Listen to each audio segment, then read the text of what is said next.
हर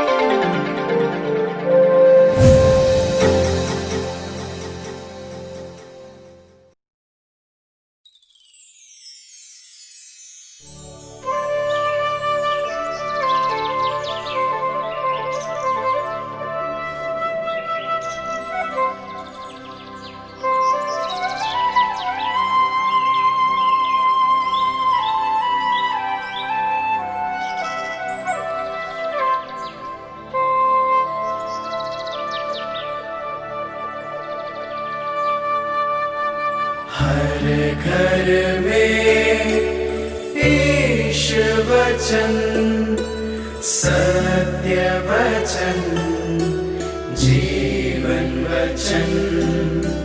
हर घर में ईश वचन, हर घर में ईश वचन। संत मार्कुस के अनुसार पवित्र सुसमाचार।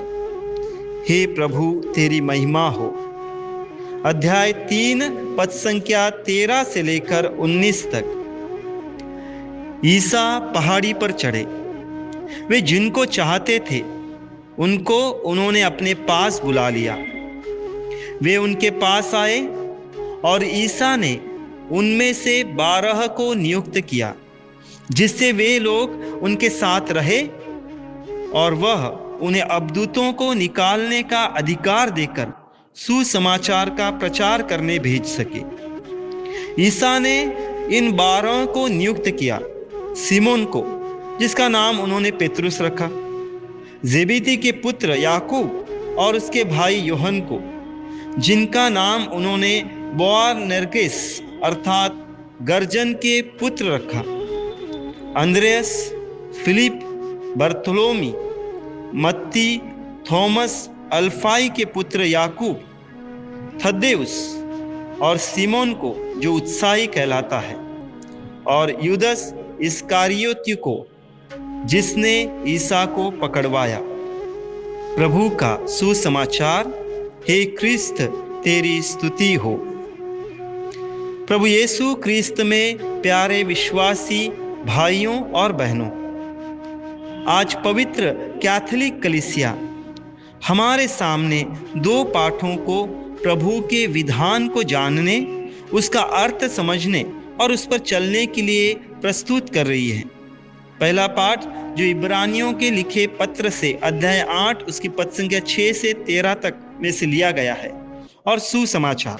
प्रभु जिनको चाहते थे उनको उन्होंने अपने पास बुला लिया और उन्होंने 12 को नियुक्त किया। यह हमारे लिए एक प्रतीक है उस विधान का जो प्रभु यीशु हमें देना चाहते हैं, उस नए विधान को जिसके द्वारा वह हमें परिपूर्णता तक लेके जाना चाहते हैं। जिस विधान की प्रतिज्ञा भविष्यवाणी के रूप में ईश्वर ने की थी, उस नए विधान को देने के लिए प्रभु यीशु हमें बुला रहे हैं, और जिन्हें वह चाहते हैं, प्रभु का वचन कहता है, ईश्वर किसी के साथ पक्षपात नहीं करता। रोमियो के नाम लिखे पत्र अध्याय 2 उसकी पद संख्या 11। अर्थात प्रभु के चाहने का अर्थ विधान के पालनकर्ताओं और प्रभु के विधान को स्वीकार करने के लिए जो तैयार है उनके लिए है। पहला विधान जो पहाड़ पर मूसा के द्वारा दिया गया था, अब उसकी अपरिपूर्णता के कारण नया विधान वैसे ही पहाड़ पर ईश्वर स्वयं मनुष्य बना है, वह हमें दे रहा है। पहले विधान में मूसा के सिवा और कोई भी उस पर्वत को छू भी नहीं पाता था। आज नए विधान में वह हमारे साथ रहने और हमें परिपूर्ण करने भेजने के लिए हमें उस पहाड़ पर ले चला है, ताकि हम उस ईश्वर का प्रतिबिंब या प्रतिरूप बन जाए। जो पहला विधान बाहरी रूप में मात्र संहिता या कर्मकांड को लेकर चलता था, किंतु जिसमें आत्मा का अभाव दिख रहा था, वहीं नया विधान को प्रभु का वचन हमें कह रहा है इब्रानियों के लिखे पत्र में कि मैं अपने नियम उनके मन में रख दूंगा, मैं उनके हृदय पर उन्हें अंकित कर दूंगा। यह विधान हमारे लिए दोष निकालने और दोषी ठहराने के लिए नहीं दिया गया, जहां प्रभु हमें परफेक्शनिस्ट के रूप में देखना चाहते हैं, नहीं, बल्कि मुझे व अपने अंतरात्मा में झांकने के लिए मुझ में प्रभु के विधान का आत्मिक रीति से परिपूर्ण कर उसका सोता बनने के लिए तैयार होने के लिए बुलाते हैं और देते हैं।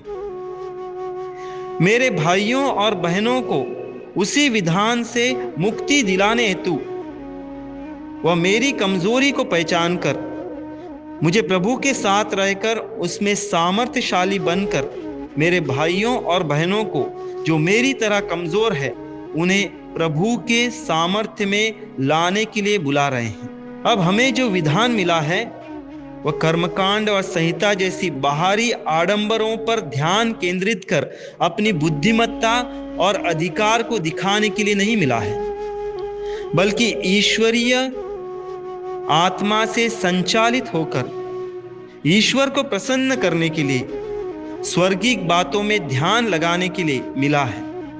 और इसी कारण मेरे ईश्वर जो पूर्ण ईश्वर और पूर्ण मनुष्य है, मुझे उसकी पूर्णता में लेने के लिए आत्मा से भरकर आत्मिक बातों की सोच रखने के लिए नए विधान को दे रहे हैं।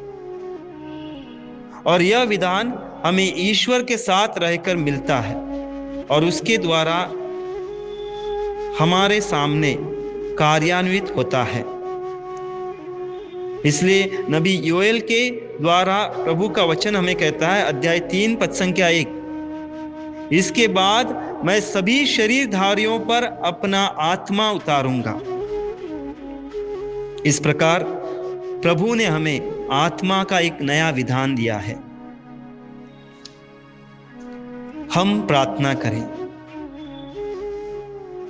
हे पिता, तेरे पुत्र हमारे प्रभु यीशु के द्वारा तूने जो हमें आत्मा का नया विधान दिया है, उसे जानने और स्वीकार करने के लिए हमें कृपा प्रदान कर। आमीन।